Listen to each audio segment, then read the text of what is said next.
Did you guys have thunderstorms this morning? No. Oh, we got some good ones. Like, rattle the windows. This morning is like 2 a.m. or like 8 a.m.? 6. Yeah, there is no wet up there. Muck around in all this wet. Must have been more of a south of Wexford thing. You know, them Pittsburgh Southerns. Mm-hmm. I didn't like that. So, last week was Topps Football. It went pretty much as we expected. Yes. Very fun product. Very busy. Very hyped. Very hyped.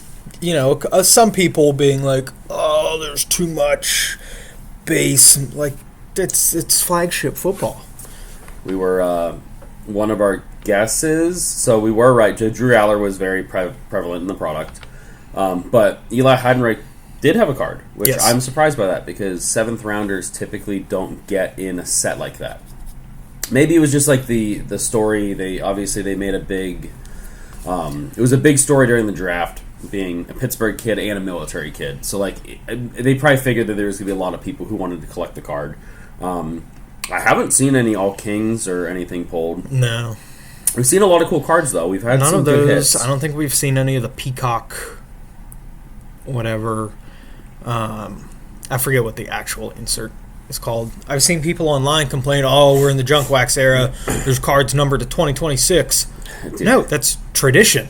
Dude, there's cards from... Tell me you don't understand the tradition of flagship Topps without telling me. And also, that's still not that many cards. I know that this entire run, I think the entire run of the product, people were complaining about it. It was like 550 million cards or something.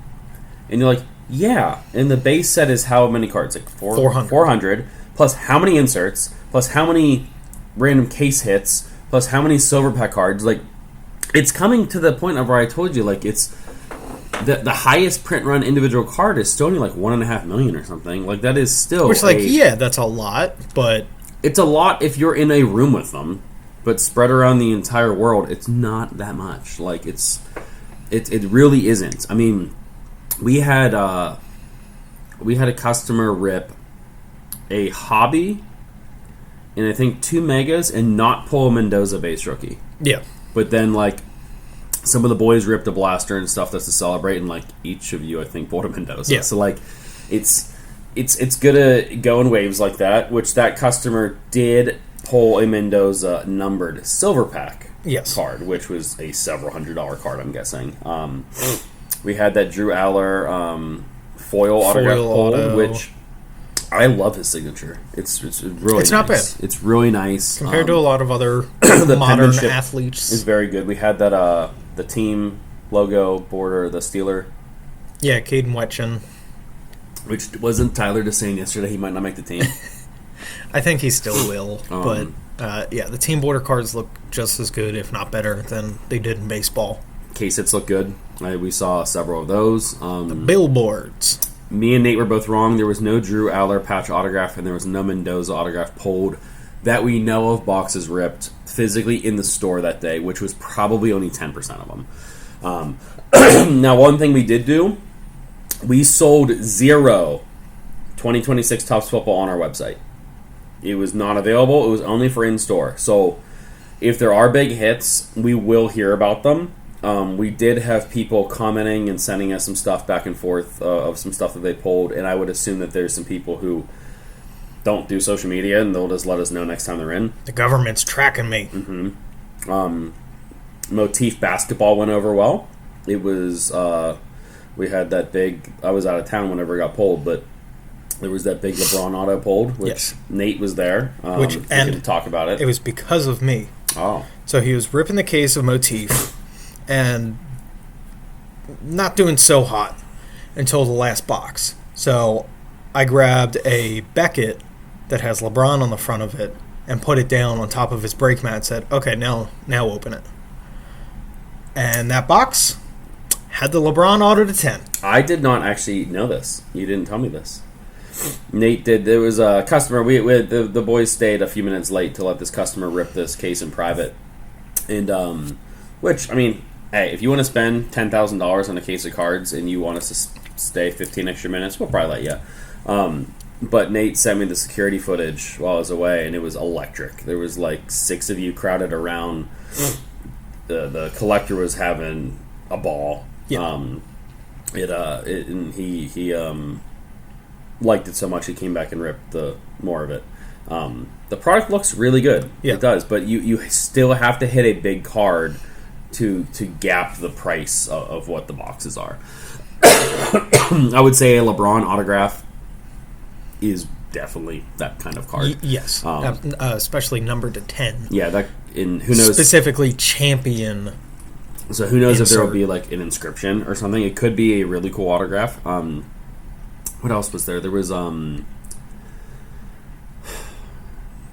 Clear Cut was 2 weeks ago. This week is Topps Chrome Black Basketball, which it's following the same format that football and baseball had, I believe, which 13 cards or 14 cards, which is a much better way of doing the product. I still wish it was like a 50 to 60 card box. Yeah. But if you've never felt these cards in person, they're like really thick stock chrome. Like they're very premium made cards. You talk about like a Topps Football Flagship having $1.5 million of each base card. They're in the tens of thousands maybe. Probably. It's very low print run product. All autographs should be on card, I believe. I think they're all on card. I think so. There might be like sometimes if there's like a dual, it'll be sticker, but I don't know if that's on the checklist. I wonder if they're going to be doing a case hit format in there because they did do it in baseball. They did the home field advantage Topps Chrome Blacks. I believe they're doing something similar to that. I don't know what it is. I don't think they did a home field advantage for football. No, they did not. Which I wish they would. Like I think that certain case hits I think should go throughout the entire portfolio of products. Ideally in the future we get flagship UFC, flagship WWE, flagship Disney, flagship F1. In my opinion, every license that they have should have a regular flagship product, not just a cheap rip. Like the Universe WWE comes out, I think next week maybe, and it's not expensive, but it's not flagship. It's still its own unique product that isn't like if you want to extend. Like certain collectors just like traditional stuff. You have said the word flagship more in the last 2 minutes than any U.S. like Navy admiral says in their entire career. Why would they? Because they're on a ship and they have flags on it? No, that's where the term comes from. No, I don't know. I'm not the a Navy flagship guy. Is like the main ship. Oh, well, learn something new every day. Oh my gosh. Well, I will not say flagship anymore. How do you know I don't have some crazy SEO that is attached to our podcast that pumps us up to the top of flagship searches? Fun with flags. Yeah, but anyway, then I will just refer to it base set. I would like base set. You can say flagship. Okay. I just want to make you aware of that. Yeah, it's fine. But because like they've done it with Disney, they did like Neon, they did the 70th, but like at the end of the day, they're not like a set that can build over time. Like every year have the same. Like they obviously can put those sets out every year, but it's not the same. I just like you because you could have a collector that just likes like throughout the entire year. That's all they do. They just do 5 or 6 different licenses, and they do that main set. Mm-hmm. Not flagship, main set. But I know that like we've had a lot of people. WWE, especially last year, just like there was very tough on affordability. I'm very certain that Universe is not going to be crazy expensive. They're doing Blasters, Megas, and Hobby. I think it's next week. It's either next week or yeah. I think it's very soon.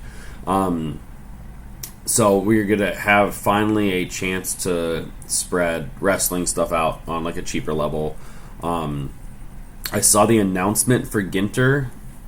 But nothing has gone up for pre-order or anything yet. Topps has done like the teasers for Ginter. If you don't know, I'm always excited for Ginter because I collect non-baseball player autographs from Allen and Ginter, specifically the framed minis. unless it's absolutely impossible to get a card. Like I have the Charlie Day. Charlie Day doesn't have a mini. He only has full size. The full size. Like Post Malone only has the full size. I didn't buy one. They're expensive. Yeah. There's certain guys that they're just too expensive.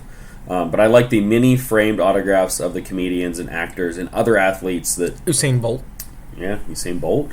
I picked up that Livy Dunn at the National. Yeah. So it's not just celebrities. I do like some of the alternative athletes. Like there's been like track and field people. I mean, they've had like the yo-yo champion of the world. And Topps, give Topps credit. Before disc golf was big, they put like the number one disc golfer in like 2008 or 9 or something. But the core of the collection is more like big name, like William Shatner, Ed O'Neill. I have like the George Bush. It's like the 9/11 picture. Yeah. First pitch. Tom Segura. Bird. Segura. One of my favorite things is I have 5 of the 10 Artie Lang red inks. The big chases for me still on that. I'm never going unless I can trade into it. I want the Anthony Bourdain. I want the David Blaine. Those are 2 big ones. I want the Mike Tyson. Did Steve Irwin have one? Mm-mm. No, Steve Irwin did have an autograph, but it was a Crocodile Hunter product from, I think, Cryptozoic or Rittenhouse back in like 2000. Yeah, I know. I can see that one in my head. There's a lot of fakes of that card. We were offered a real one at one time, like 3 years ago. And like, let's say that I think it was like a Beckett 9510, and like the 3 previous sales, these are all hypotheticals, were like 34, 36, 38. And I'm like, oh, he probably wants like $3,500. He wanted $8,000, and I'm like, okay, I'm not buying this. That's crazy. But I do want that card. We can talk about. I was actually sorting through some of my PC stuff last night. Obviously, Tim Curry died. Yes, R.I.P. R.I.P. One of the greatest actors of all time. I have some Tim Curry autographs. They are post-stroke autographs, so like they're pretty rough. They kind of almost look like Vin Scully. Like they have a very it doesn't read Tim Curry. Yeah. they're kind of like the very, very late Stan Musial autographs where they're like, buddy, like this is tough. But you know, Tim was probably like a good family guy and stuff. He was probably just signing them to make money. But so we had Dolly Parton and Tim Curry back-to-back days. Mm-hmm. And obviously there were a couple like B and C level. That's what me and my wife, me and Lauren were talking last night, and she's like, well, who's the third? I'm like, well, other people have died. Yes. But it has to be like of the same category and level. Mm-hmm. Like you can't have like a random, just like a random person. It has to be like of that same level. Yeah. Like Dolly Parton, GOAT. Tim Curry, GOAT. Like who is the next one? And now we have lost 3 actors from Home Alone 2 this year. Bird Lady, Catherine O'Hara. Oh yeah. And now Tim Curry. Yeah. Catherine O'Hara went out like a boss too, though. She, I don't even think she told anyone she was sick. She got real sick, and she just was just like, yeah, that's it. I didn't realize. So, like, I guess Dolly Parton had made a video like 4 months ago saying that she was dying. I don't remember ever seeing this. Like, it wasn't as big of a story as I thought it would have been. She was basically saying like she's like an old car that needs like every single thing replaced. So I mean, she was. You know who probably did it? That bitch Jolene. Probably. Yeah, she was probably trying to get back at her for... Which that's always the theory is like, how attractive was Jolene? Because Dolly Parton was gorgeous. And it's like, who was Jolene? Had to have been a fake person. Yeah. But yeah, that's... Two big losses. I know I like a lot of Tim Curry stuff, but Clue is my favorite. It's like one of those movies that I've introduced to a bunch of people. Like my wife hadn't seen that movie till I showed her. I mean, I grew up watching like Rocky Horror Picture Show and that kind of stuff, but obviously him in Home Alone 2 was great. Mm-hmm. But he did a lot of voice acting. Mm-hmm. But him in Clue. The movie does not work. If you haven't seen the movie, go watch it. It is fantastic. It is like probably an hour and a half long movie or something that is just non-stop funny.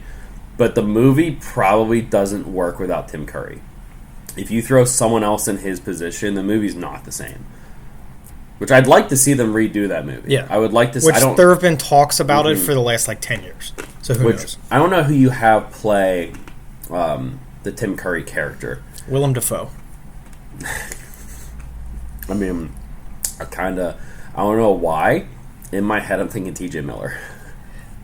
I don't know. He would never get cast, but I'm saying... No, if they did it now, Tim Curry would be recast as Kevin Hart. I was going to say John Cena. It's going to be a 280-pound jacked Butler.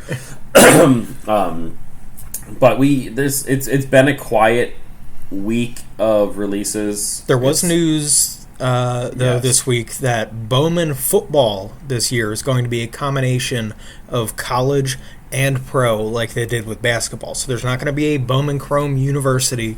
There could very well still be a Bowman's Best University, but the regular Bowman for NFL and college is going to be one product.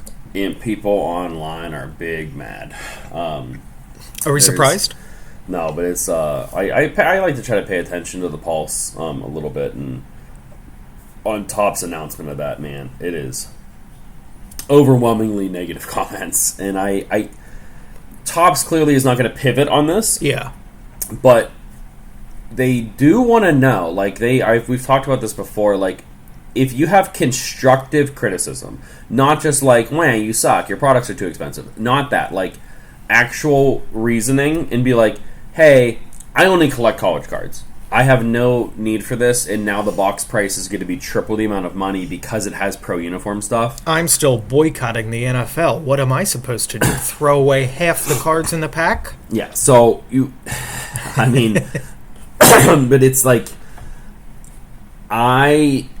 it's more nuanced than the baseball stuff, because the baseball stuff, at least those players are on a main roster. They're just in the minor leagues.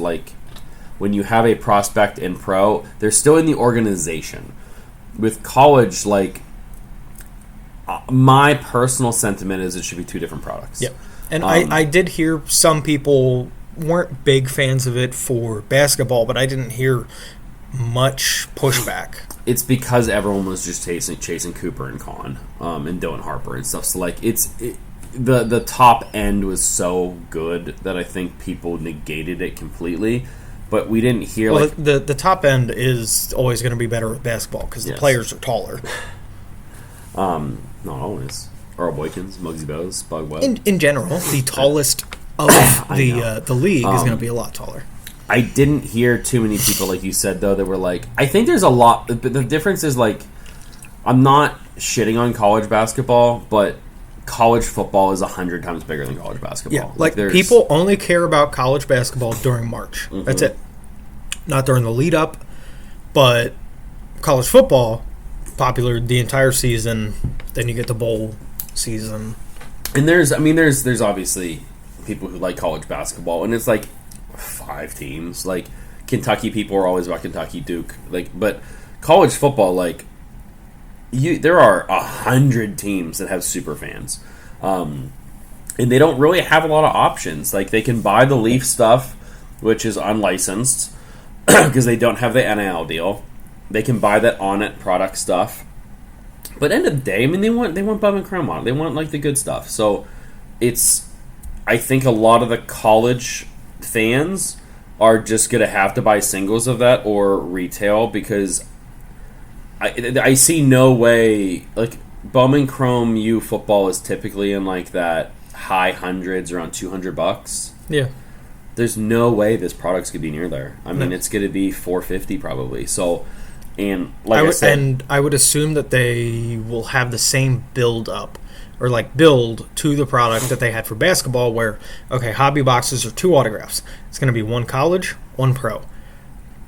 Jumbo boxes, 4 autographs. It's going to be 2 college, 2 pro. Mm-hmm. And I mean, the thing is, the people who are chasing for NFL are going to be bummed to pull college guys, and the college guys who are excited to pull the college stuff, they don't want to have to pay the premium for the NFL content. They don't care about pulling a Tom Brady autograph. They don't want to of course, they would not be mad, but they don't want to have to pay for the chance of pulling it. So I think the college guys might just have to pivot, and scoop up these singles that the people who are ripping for pro stuff are going to likely just run on auction or dump in lots and stuff. So I wouldn't get too negative on it if you are a college collector. I would look for the upside of you getting some good deals on singles. I don't know what the checklist looks like. I don't think anyone knows. Clearly, the NFL side is going to be similar to what the Topps Flagship, just a little cut down. Like I doubt Heisenreich or Heidenreich. Yes. I doubt he ends up with a Bowman card. It will be probably like the top 100-ish guys, if I had to guess. I don't know, though. I mean, we'll see. This is going to be their first time doing it, and it will be bigger than the basketball set just due to the amount of players in the league. So I don't know if they've announced if it's going to be a 300-card set or 400-card set or something. I don't know. If they do it, obviously it's clearly at least a third or half college. So we'll see. I mean, it was at least new. They have vocalized it, which is good because we have had people asking about Bowman Chrome U. We've had requests about it. I like having the combination of the college and the pros. Not for Bowman, though. Because I want just straight up Bowman Chrome University. So, I mean, they could just do it. Like, they could have done Bowman's Best that way. Yeah. Because Bowman's Best Baseball already follows a traditional thing of prospects, rookies, and veterans. They could have done something like that. End of the day, we are not making these billion-dollar calls, so we will just. I would like to be optimistic that maybe we'll be surprised and the product is different than we think it is. I still think it will be good, and like I said, at its core, I do like it. I just also wish that there was like a just college by itself for just flagship Bowman like they've had. Yeah, I mean, I definitely think that would be. End of the day, too, I think some of this comes down to logistics of like the print facilities and stuff. Like, what capacity do they have to make all of these products? I'm sure it's not as simple as, hey, screw you, college collectors. Like, that's not what this is about. There's probably many things that are not public that we don't know that make it a very nuanced process of choosing how things are made and what gets made. Like we talked about it last week with the cheap SKUs. They probably physically don't have the power to produce that and not take away from something else as well. So we'll see. I mean, it's just the announcement. We'll see what it looks like. I did see something on X that was about Upper Deck getting some new licensing. I don't know if it's going to be a full-fledged like hobby release or if it's going to be like an e-pack / retail thing, but they got the licensing apparently for Transformers. Okay. I believe Power Rangers. Not Ninja Turtles. There was like 3 or 4 like iconic 80s and 90s cartoons and stuff that were involved in some deal. They're probably owned all by the same company or something. But I have not received anything from Upper Deck about this stuff, so I don't know if these are things that are like way down the line, or if they're probably way down the line, or if they're going to be niche products that are distributed like a different way. Because Upper Deck has done products that are entirely e-pack too, where we were never offered them, which I don't really know. Like, I know we have a couple customers that were doing e-pack heavy, and they hate how it. Like our buddy Ryan, if you're listening, Ryan. He used to do e-pack hard, and then Upper Deck crazy pivoted on like how they're pricing it, and it just got crazy. Like some of these products came down to like $40 a pack, and he's like, "What is happening here?" Yeah. Like the whole point was that this is cost effective, and we're able to do something here. Other than that, I don't think there's any. I'll Nate can fill some time here for a second. I think there might be something we're leaving out. So if you want me to fill time. Slam poetry? No. Talk about something that's very important. Just so you guys know, this probably isn't that super important, is it?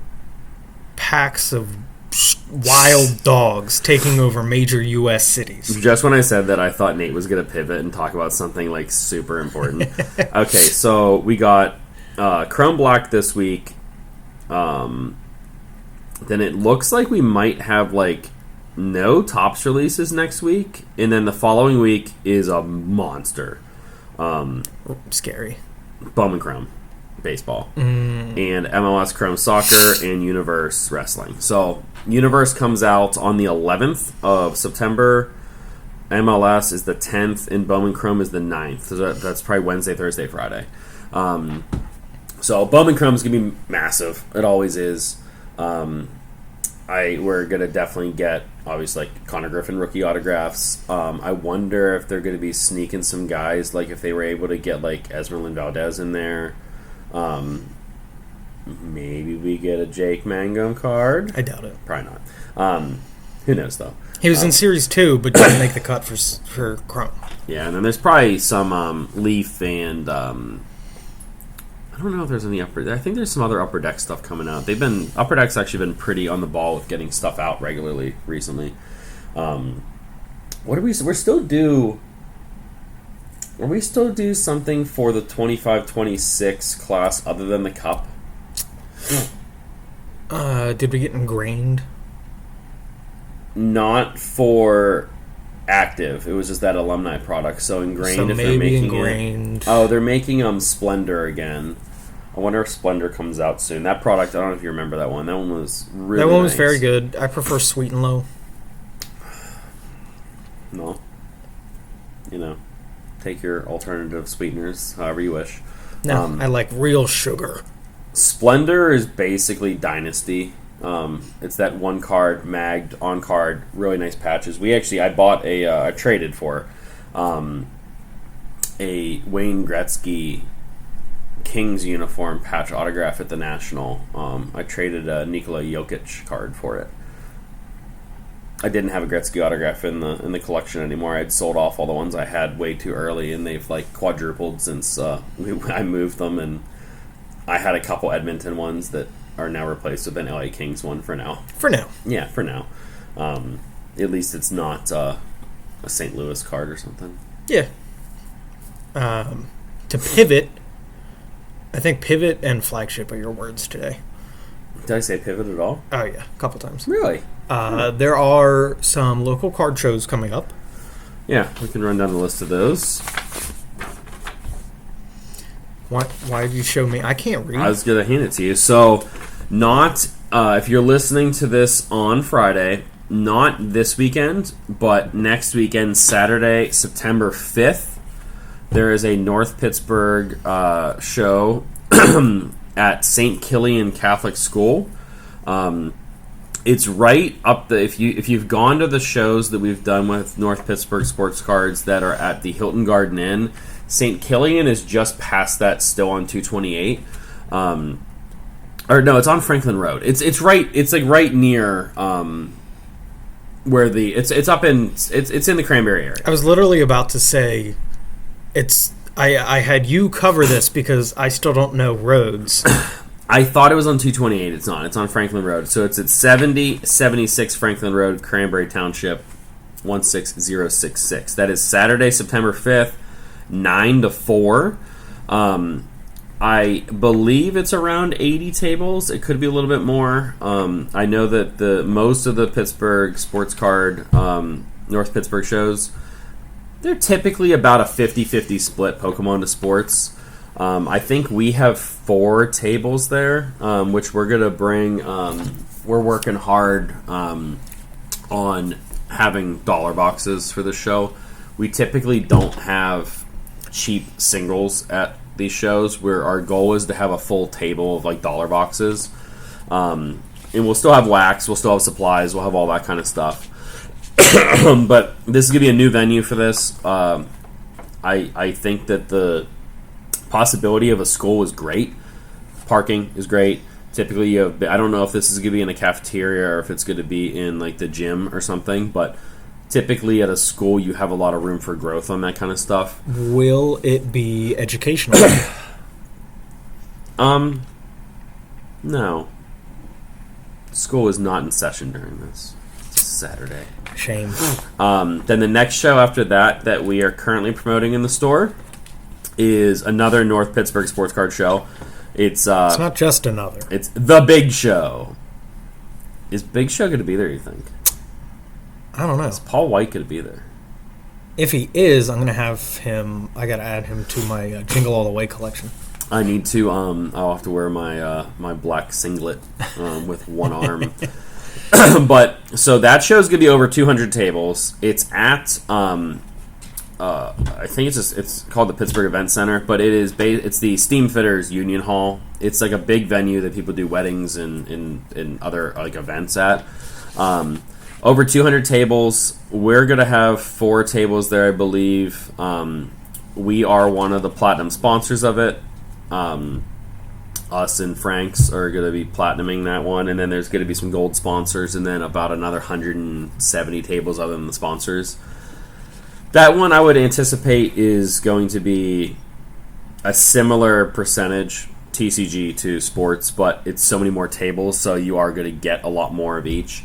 That is going to be October 16th and 17th. That's a Friday and Saturday. The Friday, general admissions 3 to 7. Saturday is 11 to 4. There are VIP tickets available that get you in 2 hours before general. And there is also something called the Platinum Pass for this show. So the Platinum Pass is $35.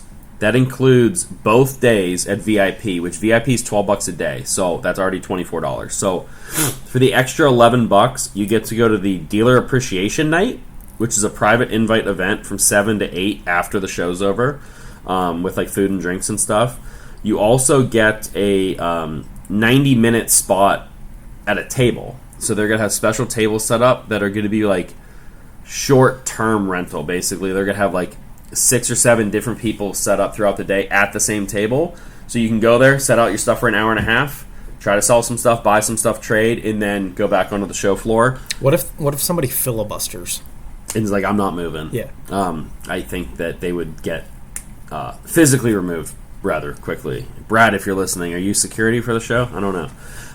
And then there is going to be exclusive giveaways that are only for the Platinum Pass people and Platinum Pass holders and VIPs, and then there's going to be a welcome gift for you. So that one, it's not bad in my opinion. I think that if you are trying to get into the show early, you might as well just buy the Platinum Pass. Those are only available at our shop in Frank's. You have to physically come in and buy it off of us prior to the show.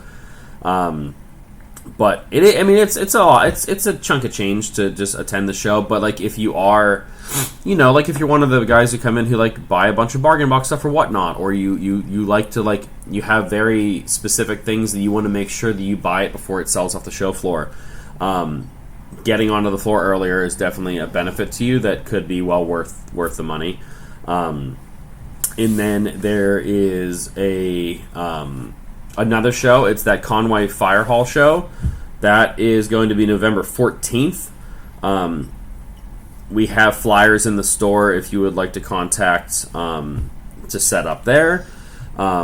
Same with North Pittsburgh card shows. You can come in to get flyers and get contact information. Yeah, contact info to make sure that I do know that they still have tables available at the October show. I don't know if tables are still available for Saturday, the 5th of September. That was a weird way of saying that. The 5th? Yeah. I would say if you are interested in that show, contact them as soon as possible. If they don't have an opening, they might be able to put you on a wait list. And if someone cancels last minute, you can get added. I don't know. They probably have protocols with that, but figure if you're, especially if you're like, it's a Saturday, so if you're just like a weekend warrior type show dealer, I'm sure you can on short notice. I do know that a couple of our customers are setting up for the first time at the big show.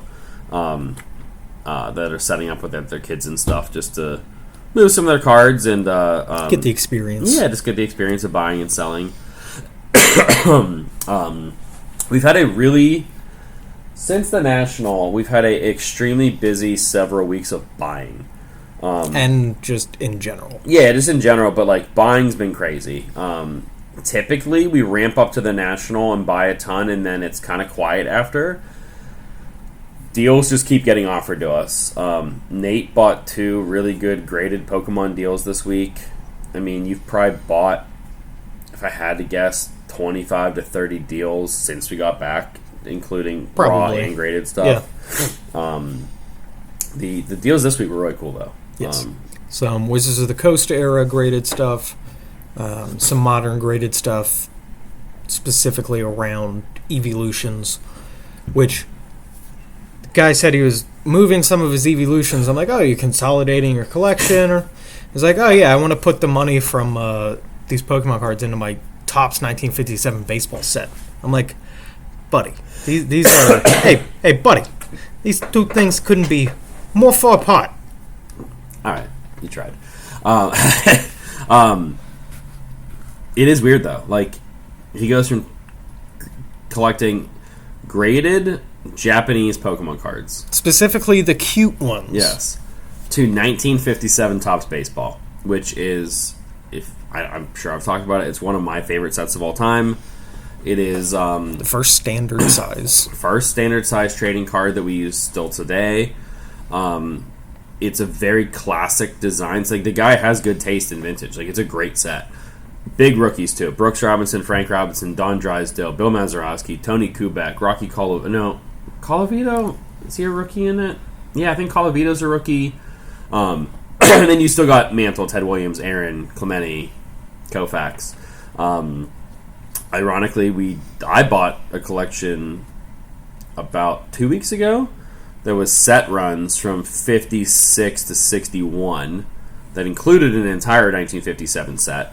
I've bought, I think in the last 2 weeks, like 10 vintage collections. It's been nuts. I mean, it's so weird how vintage goes. We'll buy almost nothing for 2 months, and then all of a sudden, all these collections come out of the woodwork, which I think I actually have like 2 more lined up in the next week or so, which always comes back to my talking point of, we have a lot of vintage that is not out for sale in the store. It is not due to us not wanting it out. It is just due to the process in which it takes to properly process and price vintage. And no, you can't go through it. No. Yeah, it's I really don't like stuff getting filtered through that is not properly processed. Mostly because the first wave is I look at stuff like, how am I going to sell this? So whenever I buy a set run, so there was 6 sets, 56, 57, 58, 59, 60, 61. I now have to decide, okay, of these 6 sets, are any staying as complete sets? If they are, then they need to be processed in, they'll get put into like a binder, and then they'll be put out as a complete set. Other ones will be broken down. Hall of Famers will be put out. Commons will be put out in like the common boxes. How I determine that is like consistency of the set. So Nate might have a similar process if he bought like a significant run of Wizards of the Coast Pokemon. I like the sets to be a consistent condition. So if 65 or 70% of a set is in VGX condition, I need to try to fill in the gaps of the others. So I know specifically one of the sets, I think it was the 59 set, the mantle has a crease. Most of the set doesn't have creases. So if I was going to sell it as a set, I would like to swap that mantle for a one non-crease. Yes. In the same vein, like the 1956 set, a couple of the Hall of Famers are like really nice. They're like possible 7s or higher. But there's also cards in that set that are like 2s. Yeah. There's a wide range in a couple of these sets that. But then you have to think, okay, do I want the whole set to be the 2s, or do I want the whole set to be the 7s? The latter is a lot more difficult for us to assemble. There are also certain years that we just don't have a lot of stock of. Like 57 is one of them, to where like, okay, I start to do the math. Does it make sense just to break it up? The top handful of cards set aside for grading, all of the commons through Hall of Famers that I wouldn't grade, just pricing them individually and putting them out. From the business side of that, typically you make more gross dollars if once everything is sold, but the problem is that there's typically going to be a chunk of the set that sits around longer and doesn't sell through. So you could have a $5,000 set that's sold as a set that could be broken down and sold for $6,000, But if you're only going to be able to sell $3,000 worth of the cards in a relatively quick fashion, it still makes sense just to sell as a set and take the smaller amount of money. Those are all things that I still don't have time to remotely assess. I have not looked at this collection really since I bought it. The only thing I did was go back through and confirm that they were complete sets, which they are. So for Chad to get up to date on all that, we need, if anybody listening is an expert on either time manipulation or cloning. Yeah, I told the wife last night, because I was doing a bunch of, we have like a bunch of projects going on in the shop.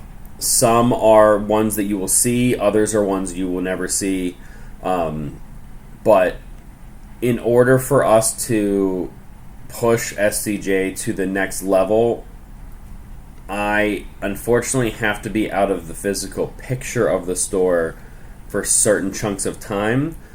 And when I am, typically that's whenever I'm extremely needed there.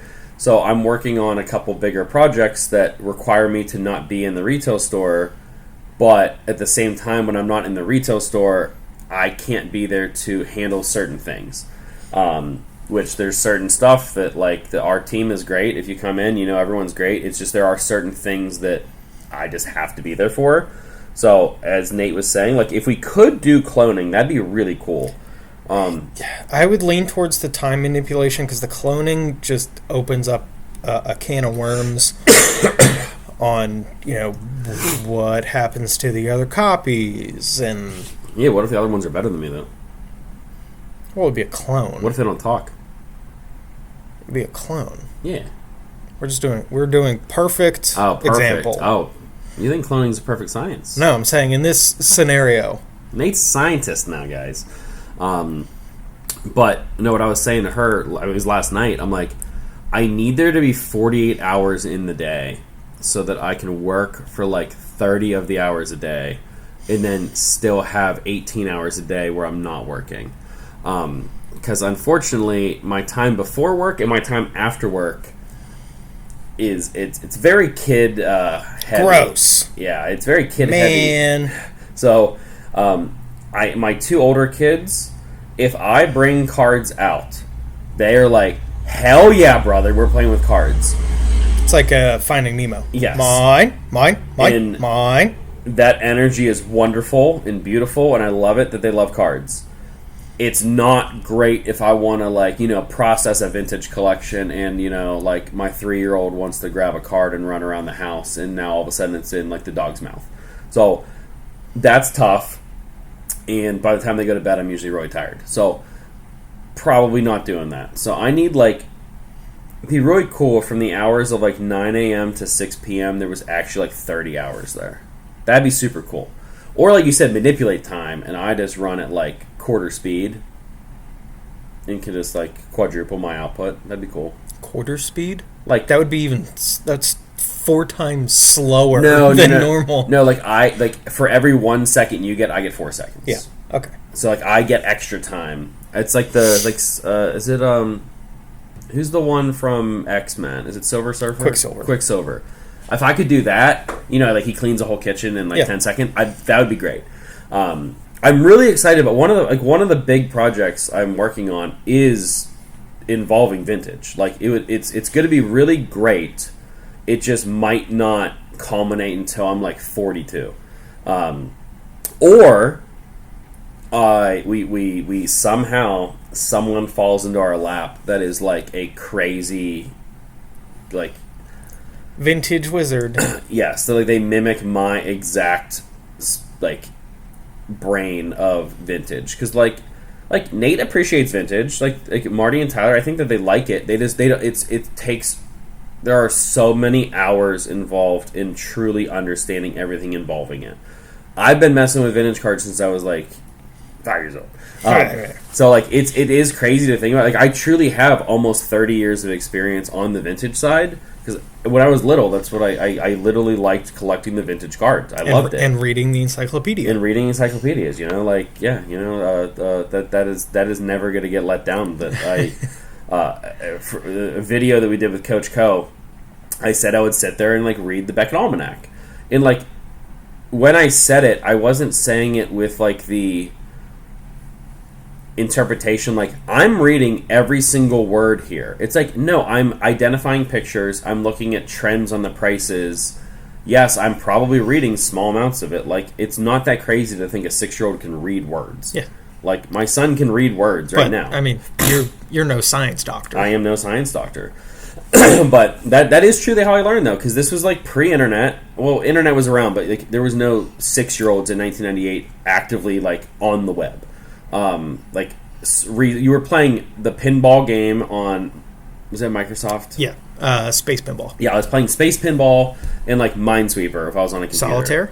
Yeah, I was doing Solitaire. I remember playing Minesweeper with, like, zero concept of how the game works. Still don't really know how it works. I haven't looked into it as an adult, but I'm sure there's an actual way of playing it. I have a loose grasp on the concept. Yeah. You probably won't become an expert on it. There's no time for that. Yeah, your free time is not going to be becoming an expert on Minesweeper. But no, like I would look at the Beckett Yearly Almanac. I would look at the Vintage Almanac. I would look at Tough Stuff. These are all like different things where I'm a very like a photographic person. So like there are a lot of pictures in these books. So you start to identify these different years and sets and learning about the Cons Wiener cards and learning about like all these different tobacco issues. And like it wasn't the normal like, you know, first grade, second grade kid thing. I learned this very young. This is why I stopped talking about trading cards in school when I was younger, because it does not go over the same way it does now. No. These kids now, they're like super outgoing to talk about collecting cards, and I'm like, dude, I did it and got made fun of a lot. And me and Nate have talked about this because there's a pretty big chunk of people who come in the shop now that like I went to school with, and I'm like, not one of you showed interest in trading cards back when we were in school. Not one of you. And I would do. So you're not allowed to now. No, I'm not gatekeeping, but it is just funny how like anyone who's probably like in their late 20s to mid 30s, if you grew up collecting cards, like you didn't really have too many like friends that also collected cards. Like, yes, Pokemon from like 99 to 02, 03 was crazy hot and everyone was doing Pokemon cards, but it's not like anyone was going to school talking about like, oh, did you see 1999 Omega came out? Like, no, it wasn't like these kids today are probably talking about 2026 football dropping and Mendoza having cards. And way before everybody was doing Pokemon cards, you know what they were doing? Kung Fu fighting. Everyone was doing Kung Fu fighting. Yeah. Speaking of that, we're going on our 6th branch-off conversation here. The Ralph Macchio headband from the first Karate Kid sold last night in auction. I think it was $60,000 or something. That seems kind of cheap. Does it, though?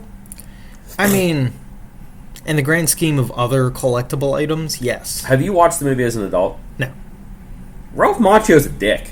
Yeah, like, no, I am aware of that. The whole premise of the movie is he's getting bullied, and he is, like, protecting himself. But, like, if you rewatch the movie, like, he's kind of a dick. Like, I don't know. Are you saying he deserved it?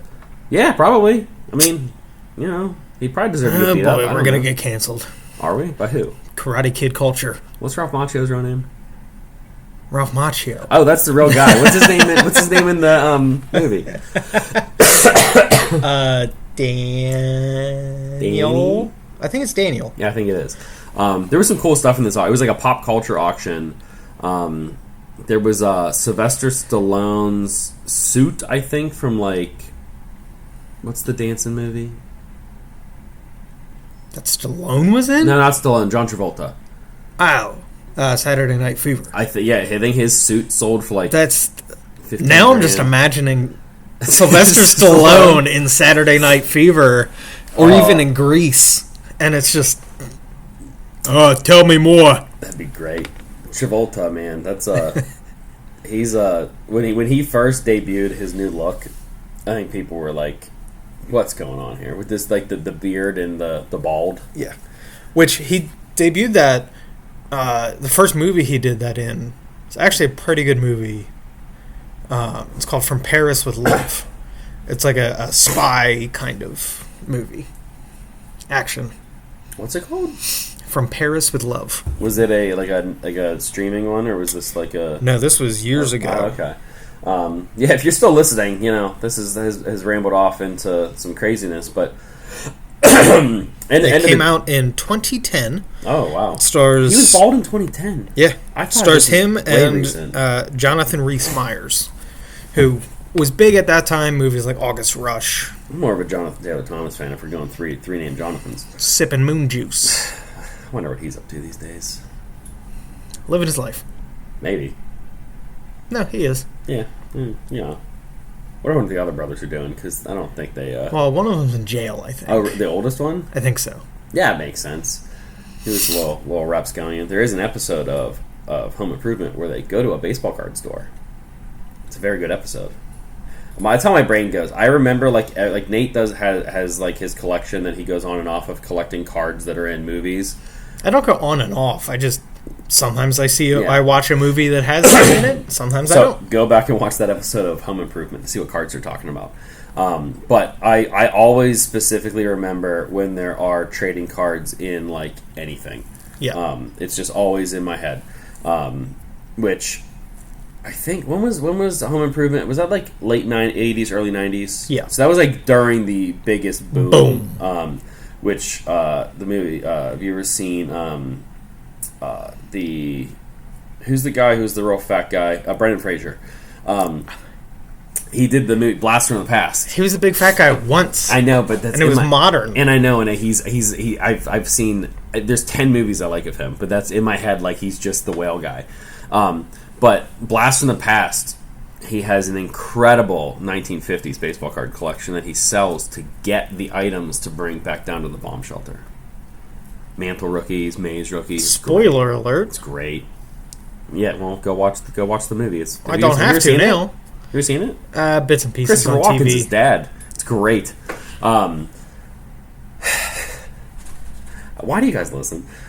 This is. Do really you think if Christopher Walken does like a Comic-Con or something in Memphis, Tennessee, they just put a giant billboard up that just says "Walken in Memphis"? I'm gonna guess Christopher Walken has never done a public signing like that. Probably not. I do not get the vibes that he likes doing any kind of cons or public panels talking about movies. Ever. He just seems like the kind of guy. I mean, he only signed for like the first time a few years ago for James Bond. James Bond. Which I'm not a James Bond guy, so I can't even picture like the movies that like he's exactly in. I'm sure they're like the 70s ones. No, I think late 80s, early 90s. But not Pierce Brosnan. Were they like the Sean Connery? No. Sean Connery's way earlier. I don't know. But, I mean, we can transition to cards again. The shift in the vintage non-sport market the last couple months has been nothing but crazy. I was just talking with a collector a week ago. We were talking about the 1966 Batman set. I have sold dozens of copies of the Batman and Robin from that set for pennies compared to what they are now. Yeah. A PSA 6 Batman just sold either last night or the night before for $14,000.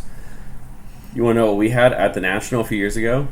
7? An SGC 6.5 that I think we sold for $400. That would be like a $10,000 card now. Now, I don't know what kind of legs this has to stand on because they're not that rare. Do you think every time somebody put in a bid, there was just a sound effect of pow, bam? That'd be cool. I don't know that eBay has that kind of tech. That'd be pretty sweet though. But a PSA 1 right now is selling for like $600 to $800 on the Batman, and the Robin card was always slept on. Like when the Batman, let's go like the same grade. Let's go 6 to 6. Let's say at the time a couple years ago, Batman was a $600 card. Robin was like $50. Yeah. And now the Robin card is taking off. The 1960, I think it's 1961 or 62 Donruss is Spider-Man's rookie. That set's very interesting. It has numerous different Avengers in it, and each character has like six or seven cards. one being the rookie. I think it's like who is who's the telephone guy's character? The telephone guy? The English guy who is in the telephone booth that he spins the Superman? No. Benedict Cumberbatch. Who's he play? Doctor Strange. Yes, I think Doctor Strange rookie's in He that doesn't set. go into a phone booth. He does in that other show. What? The English show where he's like a time traveler. Doctor Who? Yes. Isn't that Benedict Cumberbatch? No. Who's that? A bunch of different ones. Matt Jones, David Tennant. It's never been Benedict Cumberbatch. No. He was in Sherlock. Are you messing with me? No. How many UK actors are there? Enough. Are you certain? What's that show called? Doctor Who? Yes. I don't know why you'd want that Spider-Man rookie. He's a menace. Oh, yeah. AI over you. Benedict Cumberbatch has never played Doctor on Doctor Who. I told you. Yeah, I didn't believe you, though. He played Doctor Strange, and he's also Sherlock Holmes. If you don't know Nate, sometimes he gets aggressive opinions on stuff sometimes, and they end up not being true sometimes. So there is a little bit of evidence for me to stand on here where it's not necessarily always factual if Nate says it. It's not always fact. It's usually pretty close. It is. I forget what. There was one, excuse me, a couple weeks ago, you were certain on. You were like 0% chance you're right, and you were 100 wrong. I forget what it was. I forget what it was. If you've never seen the, is it the Wizard of Oz, the Wicked Witch of the East Bro? Yeah. Argument. That was Nate 3 years ago, which none of us were really saying he was wrong, but he went on a tear, and it was not like a right versus wrong. This was about Derrick Henry being a top running back all time. Mm-hmm. And I think the only argument we had was like, yeah, maybe he's like 11th or 12th. And you're like, it was like a tangent. You're like, this is the amount of yards, this is the amount of carries, average. He's in the top 10. And we're like, okay. No, he's top 5. Okay. We're not going back into it. Maybe we'll do an episode where we compare top lists or something. But it was, if you've seen that video, which has turned into like a meme about a bunch of stuff now, it was Nate. Nate was into this one. And meanwhile, Nate has no attachment to the Titans or the Ravens or really up to that moment. Derrick Henry at all up to that moment. And it's been like an internal joke at the shop for 2.5, 3 years now about Derrick Henry. It's like, oh, Nate, your favorite player, Derrick Henry. I love Derrick Henry. I wish he had been on not the Titans earlier in his career. Well, that's probably why he got the ball so much too. Was because they had who would have been his quarterback when he first started? 2016, Mariota. Yeah. And then Tannehill? Or was there someone in between? No, there's a couple guys in between, like Mettenberger. Zach Mettenberger. Yeah. This comes back to we can circle all the way back to Bowman talk of these college. I've noticed too, like college collectors, they don't care about pro stats usually. It's like, what did this person do in college? This is who I'm collecting. And it's not as much about investing, what I've noticed. Like, going back to the Beckett Forum days, me and Nate have some friends who are big college collectors, and they really only care about the stats that player had in college. Like, and it's a good way of collecting, too, though, because with the amount of busts, like you just mentioned, Zach Mettenberger, like, kids, they don't even know who he is. Like, there are so many quarterbacks. I just came up with... Jake Locker. Dude, they had R.I.P. Jake Locker's dead? Yeah. When? 2 or 3 years ago. Really? Yeah. How? I don't remember. Oh. Interesting. I didn't... Keep talking. I am now just learning that Jake Locker has passed.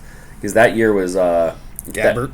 It was bad. It was Blaine Gabbert, Andy Dalton, Locker. It was Cam Newton was that year. And then there was a bunch of...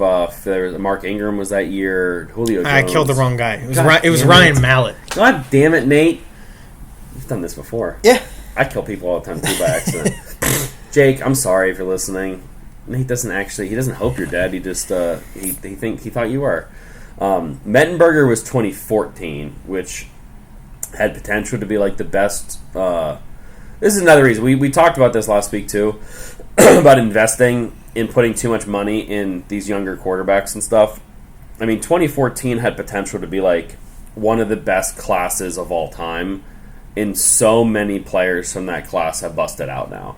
I mean, Manziel is obviously like the biggest name from that class to bust, which, man, listening to him on podcasts has been pretty great. Just talking about how manipulated the college process was even before. Son of a bitch, What? We got our third death. Who? Breaking news. Yes, breaking news. Peter Cullen. He's a very well-known, older actor, but he's also the voice of Optimus Prime. Oh. Do you think he's in the same level as Dolly Parton in He's in the same echelon. Okay, how old was he? Probably late 60s. That's the thing with Tim 85. 85, okay. Yeah. Autobots roll out. Yeah, it's an iconic voice that have they used him? Was he the voice in the recent movies? Did they use his? So they just did he actually do it, or did they just use his No, he actually did it. There's probably enough dialogue out there that they can still pay his family to use him in future movies, which I don't even know if there are ones planned. There probably are, or they could just be Chef from South Park. Yeah, Chefs was a different story though. Chefs was a little more on the Tom Cruise side of things. I don't know if there's anything else where we talked about it last week about the report card thing. Me and Nate are still going to get a graphic made.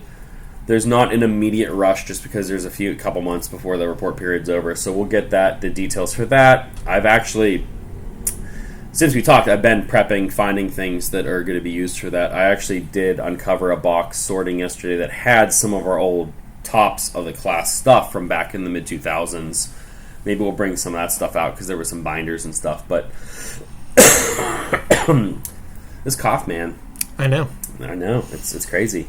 Every time you do it, I just see a spike in the audio waves on our recording. Well, it's just something that's out there. It's real life, kids. But as always, thanks for listening. I know this was a very cluster of a episode because there really aren't that many products to talk about, so you just have to listen to our ramblings. Is there anything Pokemon going on before the 30th? Not the 30th day, the 30th anniversary. There's nothing. Well, so much for you being prepared with having all these kind of products to talk about for Pokemon. Spider-Man! Rookies. Or whatever we were talking about. I know we mentioned Spider-Man. Anyways, have a good weekend. Yeah.